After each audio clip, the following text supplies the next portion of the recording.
लूटा किसने वक्फ बोर्ड को, किसने खोखला किया? जो चेयरमैन बने बैठे हैं, जिनको ओहदा दिया गया कि लीजिए वक्फ बोर्ड आपके हवाले है। तो जरा पूछो, महाराष्ट्र के अंदर 1990 से लेकर सन 2002 तक 11,000 करोड़ रुपए की वक्फ की प्रॉपर्टी बेची गई। किस बाप ने इजाजत दी? वक्फ की प्रॉपर्टी को बेचना जायज नहीं, न मुतवल्ली के लिए जायज था, न चेयरमैन के लिए जायज था, न किसी सदर के लिए जायज था, लेकिन फिर भी शरीयत को बालाए ताक रखकर उन जमीनों को बेचा। इसीलिए अल्लाह तबारक व तआला ने मिस्टर मोदी को मुसल्लत किया कि बहुत खाया, बहुत करप्शन किया, बहुत लूटा। अब लो, अब कानून बनेगा। इसीलिए अब भी वक्त है। ये हमारे नबी एमडी डॉक्टर थे। दुनिया के अंदर बुराई और बीमारियों का इलाज भी आपने अपने तरीके से किया है। और आप अलैहिस्सलाम ने कहा कि तुम्हारे पास पैसा नहीं है, तुम्हारे पास दौलत नहीं, तुम बीवी को रख नहीं सकते, उसके अखराजात पूरे नहीं कर सकते, लेकिन तुम्हारे अंदर शहवानी ताकत है। तो क्या करेगा जवान? तो तुमको जिना से भी बचना है, बीवी भी नहीं है पास, तो एक काम करो, फालैहि बिस्सौम, तुम कसरते रोजा, कसरत से रोजा रखोगे तो वो ताकत जो सेक्स की ताकत है, जो शहवत है, अल्लाह उस ताकत को कम कर देगा रोजा रखने की वजह से। अल्लाह के नबी अलैहिस्सलातु वस्सलाम का पैगाम। इसलिए मेरे नौजवानों, अगर आपके अंदर ज्यादा शौक है तो आप किसी की बेटी के ऊपर उसकी इज्जत पर हाथ डालने से पहले, उसको मोबाइल के जरिए बहलाने फुसलाने से पहले, नाजायज संबंध बनाने से पहले, अगर आप समाज की किसी बच्ची को पसंद करते हो तो जायज तरीके पर और फिर सिस्टम में जाकर अपने माँ बाप से बात करो, उससे रिश्ता करो, निकाह करो, तो इंशाअल्लाह तबारक व तआला समाज तरक्की भी करेगा और फिर आपकी जिंदगी के अंदर बरकत भी होगी। वरना ये डुप्लीकेट डायलॉग मारते फिरोगे ना कि तुम हमारी जिंदगी हो, तुम्हारे लिए चांद पर आसमान पर चढ़ जाऊंगा, तारे तोड़ कर लाऊंगा, तो कभी तुम कामयाब नहीं हो सकते। कभी भी तुम अपनी जिंदगी में नापाक तरीके पर कामयाब नहीं हो सकते। मेरे हिंदू भाइयों की किताब में भी है, यथा वायुम समाश्रिते सर्व जीवंते जंतवः, यथा वायुम। ए नौजवानों, शादी इस तरह जरूरी है, just as a air for necessary for the life, जैसे हवा इंसान की जिंदगी के लिए जरूरी है, ऐसे ही शादी इंसान की पवित्र जिंदगी के लिए, पवित्र पाक जिंदगी के लिए, दैट इज वेरी कंपल्सरी, उसके लिए जरूरी। Having a happy married life in the form of wife, बीवी से ही खुशहाल जिंदगी आ सकती है। तुम्हारी गर्लफ्रेंड से नहीं, बॉयफ्रेंड गर्लफ्रेंड खत्म करो इन सब नाजायज तरीकों को, नाजायज ताल्लुकात को। नौजवानों, अल्लाह ने इसलिए नहीं जवानी दी। दिल खैराबादी साहब ने अभी एक कहा था ना, अबू जहल का खात्मा करने वाला, 2 बच्चे थे। कितनी उम्र थी? हमारे और आपकी तरह। एक की उम्र 13 साल, एक की उम्र 14 साल की थी। इस उम्मत के फिरौन का खात्मा किया। अब्दुल्ला इब्न मसूद कोई बूढ़े नहीं थे, 16 साल की उम्र में तफसीर के इमाम बन गए थे। वो अब्दुल्ला इब्न मसूद, मुफस्सिरीन जहां कुरान करीम की किसी तफसीर के मामले में अटक जाए तो अब्दुल्ला इब्न मसूद की रिवायत आ जाए तो फौरन वहीं पर सबका कलम रुक जाता है। 16 साल की उम्र में तफसीर के इमाम बन गए थे। इमाम मालिक 16 साल की उम्र में मदीनतुल मुनव्वरा के जस्टिस ऑफ इस्लाम बन गए थे, काज़ी इस्लाम बन गए थे। इसलिए अपनी जवानी को सही काम में लगाओ, अपनी जवानी को पाक रखो, अपनी जवानी को मोबाइल के जरिए तबाह मत करो, बर्बाद मत करो। सबसे ज्यादा इस वक्त जो मेहनत करनी है हमारी नस्ल को, वो तालीम पर मेहनत करनी। आप तालीम हासिल कीजिए, इंशाअल्लाह तबारक व तआला आपके मुकाबले में दूसरी कोई कौम खड़ी नहीं हो सकती। वक्त कम है, ज्यादा वक्त चाहिए तफसील से बात करने के लिए, लेकिन इतना कहूंगा, अरे जो काम 2000 साल तक गुलामी की हो और पिछले 76 साल में ही इतनी ताकत आ गई उस कौम में कि सबको गुलाम बना लिया, कुछ तो बात होगी। तो बात ये थी कि उसने अपने बच्चों को पढ़ाया। उसके बच्चे आज शादी नहीं करेंगे चलेगा, खपाची गाड़ी में नहीं बैठेंगे तो भी चलेगा, आईफोन, वीवो, ओप्पो मोबाइल नहीं रखेंगे तो भी चलेगा, लेकिन न पढ़ें नहीं चलेगा। उनका बच्चा पढ़ता है, आप कहेंगे कि मौलाना क्या पढ़ूं? आप कुरान पढ़िए, हाफिज बनिए और मैथ भी पढ़िए, साइंस भी पढ़िए, केमिस्ट्री भी पढ़िए।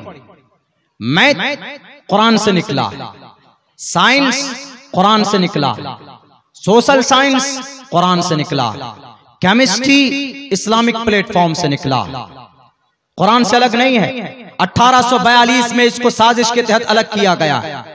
1842 में हमारे कुरान से निकाला गया। जदीद साइंस की बुनियाद कुरान करीम की आयत को देख देख कर अल्बर्ट आइंस्टाइन ने रखी। अल्बर्ट आइंस्टाइन ने अपने अब्बा के घर से नहीं लाया था। जदीद साइंस के जो फॉर्मूले थे, जदीद साइंस क्या कहती? जमीन भी घूमती, सूरज भी घूमता है, सैयारे अपने अपने मदारात में घूमते हैं, जदीद साइंस का यही कहना। लेकिन इससे पहले क्या अकीदा था? इससे पहले कदीम साइंस का अकीदा यह था कि जमीन अपनी जगह पर है, सिर्फ सूरज घूमता है। अल्बर्ट आइंस्टाइन जो जदीद साइंस का बानी है, 1915 में मरा, इस दुनिया से गया। जब उसने ये कॉन्सेप्ट लोगों के सामने पेश की कि अल्बर्ट आइंस्टाइन ने कहा कि सारे चीजें, वीनस, प्लैनेट, जुपिटर, सूर्य, मंगल, चंद्रमा, सारे चीजें अपने अपने मदारात में घूमते हैं। तो पूछने वाले ने पूछा कि तुमने ये कॉन्सेप्ट कहां से लाया? तो अल्बर्ट आइंस्टाइन ने कहा कि मुसलमानों के कुरान में है, हुवल्लज़ी खलक़ल लैला वन्नहारा वश्शम्स वल्क़मर कुल्लुन फ़ी फ़लकिन यस्बहून, कि सारे चीजें, सूरज, सितारे, चांद, सारे सैयारे अपने अपने मदारात पर घूमते हैं। जदीद साइंस की बुनियाद जिस आधार पर रखी गई है, वह आधार कुरान करीम में 1450 साल पहले रब ने बयान फरमा दिया। इसीलिए कबीला खातिर होने की जरूरत नहीं।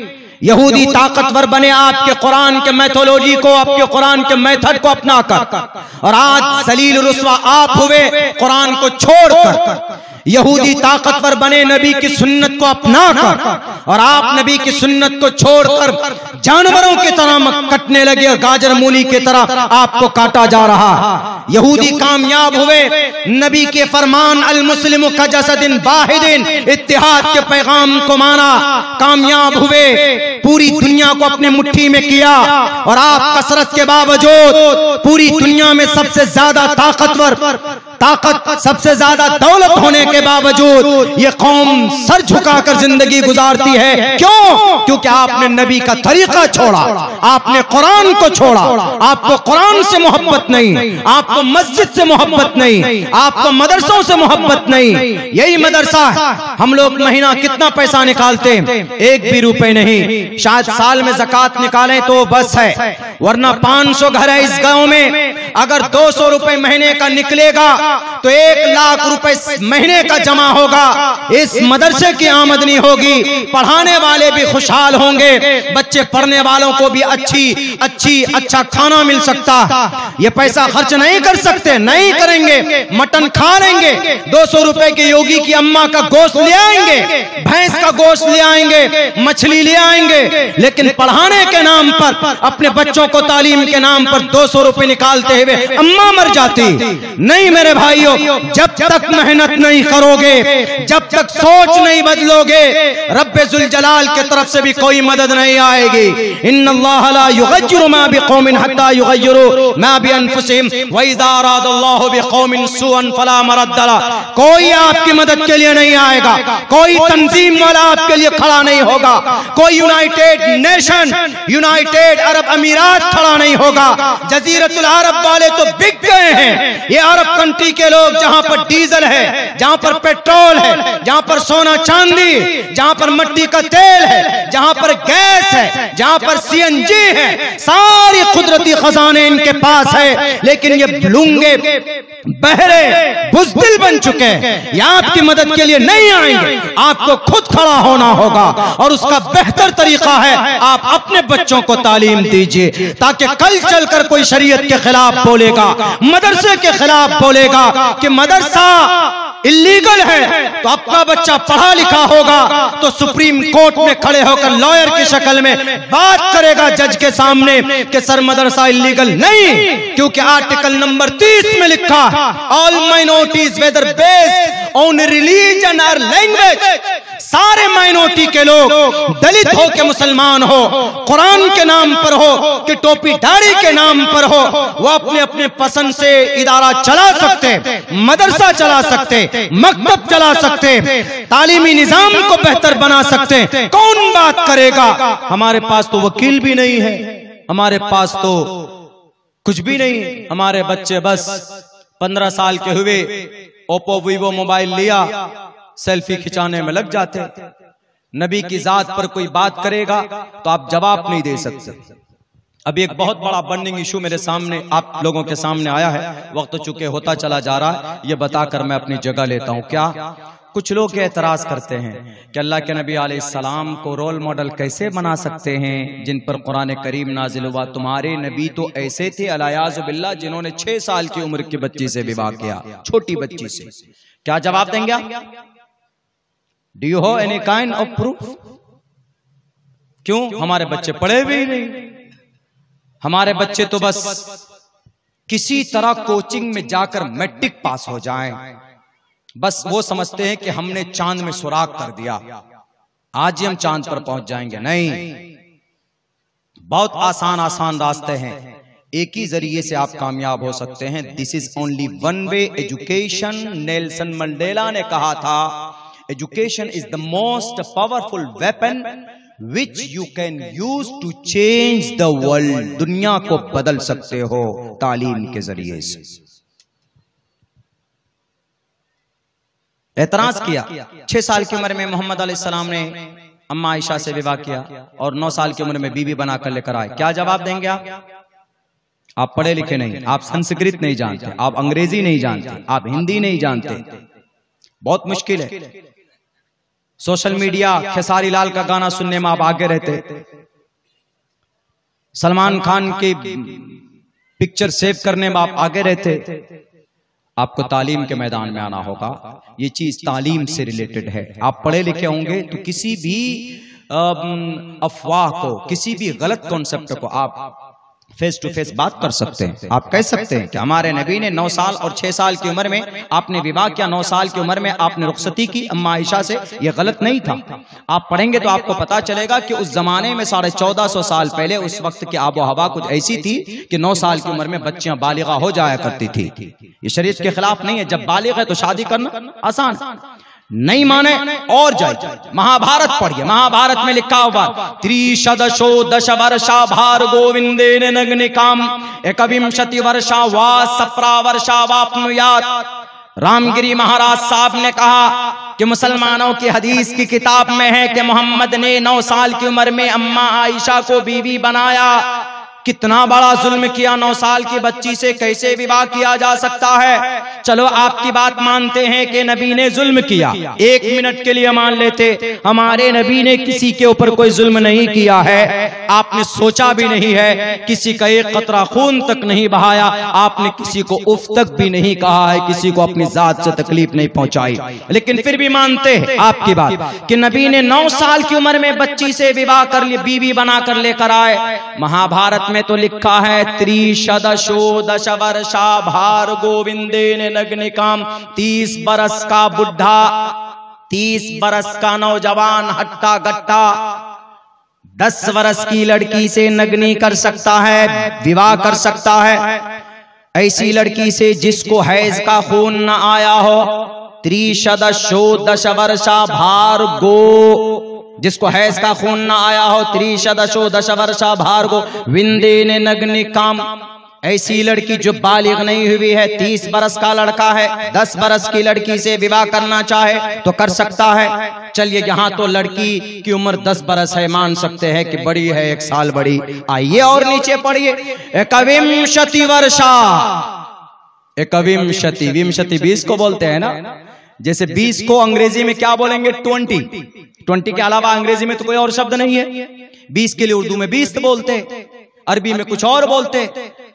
20 संस्कृत में एक ही वर्ड है, विंशति।